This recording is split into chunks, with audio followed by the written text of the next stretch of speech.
And, we've been skirting around this topic the entire episode, but I want to end talking about what you're doing now and everything with your coaching. So can you talk a little bit about how this kind of all came together and what you're doing?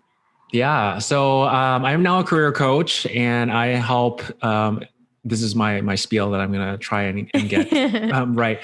I help young driven professionals who don't want to compromise their fun, active lifestyle to find their ideal career paths and gain career success. And along the way, you're going to learn practical strategies for resumes and interviews to help you get that job. But a lot of what I do is really trying to help people discover what their personal brand is. And working with social media, YouTube, all this stuff, I've learned what personal brand is in that context. Mm-hmm. But when we think about your career and in your job, you also have a personal brand that you may not be aware of. Everyone has one. It's basically just how you're perceived by other people. Mm-hmm. And so your coworkers, your bosses may perceive you as one way when you think you're like completely different. Like they may think that you're like a lazy person, but you yourself think that you're like really driven and motivated to do things. So you have to make sure that you package yourself in a certain way so that matches whatever they perceive you is how you feel yourself. But that helps you in finding your dream career, your ideal career. And it's different for everyone. For myself, my dream career was what I was doing when I was at Disney prior to pandemic. Mm-hmm. I was an operations training manager.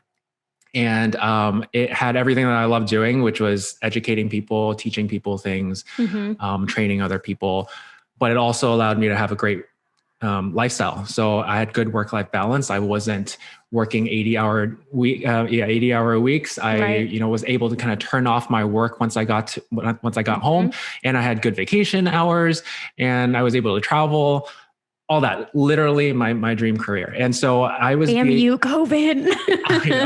I know. It's all right. Everything happens for a reason. No, it does happen for a reason.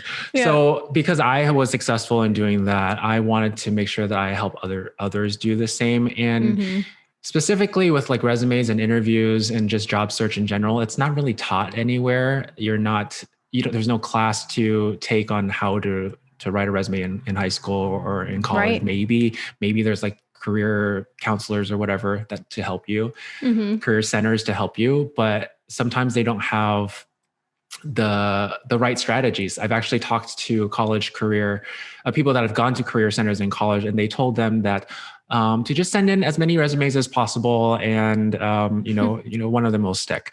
Like that's literally the opposite of what you should be doing, because you want to tailor your resumes as much as possible to the specific job opening that you're going to be applying for. Because when a recruiter, and also I've been able to be a recruiter as well at Disney, so I kind of know some of the perspective of a recruiter.